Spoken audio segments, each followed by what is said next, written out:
So on these, there was just some high spots, some runs, some silicone that had bumps in it or bumps on the edges here.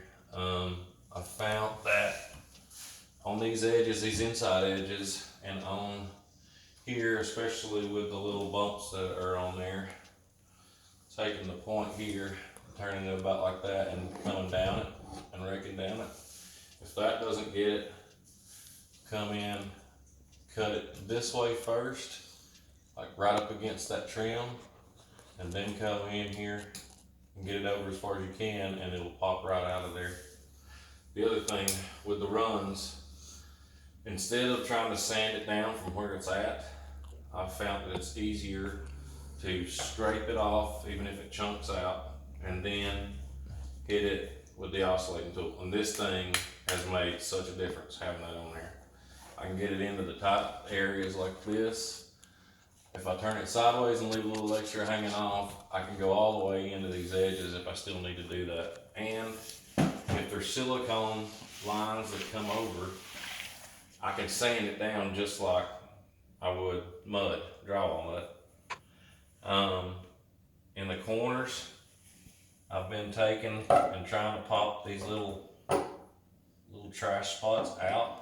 If I can't, I'll flip the razor blade around and I'll cut it on the edge of that and on the edge of this, and then at an angle, and the corners pop out with re-silicone those.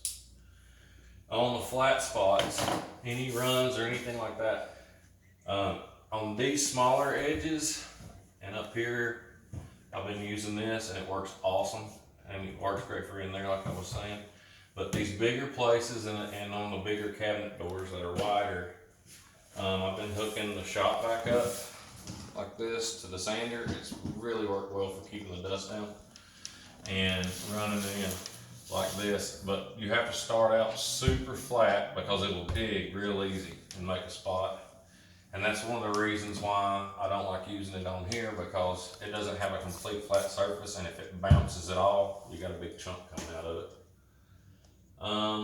Then also the sanding paper for these, instead of buying 5 or 6 at a time that cost me $5, I got these at Sherwin-Williams. It's for that round wall sander that we got, and I've just been taking it. It velcros the exact same way as that other stuff, and then just, it works a whole lot better with a pair of scissors and just cut it out. I have been keeping some, just a small piece of that for getting into these little tight spots, just in case I can't get in there all the way. And that's helped a bunch. And when I come back over after I prime this, and I've been real heavy wherever I'm seeing the wood, as much as I can without it running. And then once it dries, really, really light going back over, and it falls right into place and it holds better. I try not to do it in a spot. I try to fade it out a little bit, because you get more coverage if you do have to come in there and sand a wide spot. Little bitty holes like this, I've not even been mudding or anything like that. That primer's been working great for filling.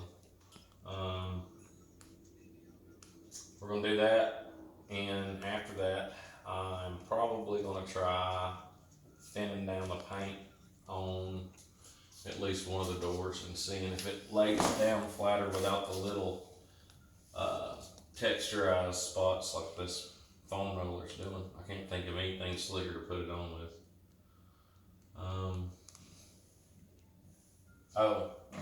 After I sand, I'll run the vac around everything, but then I've been taking just a damp cloth and wiping everything down really good, and it seems to be helping a lot with the leftover little trash stuff that's in there.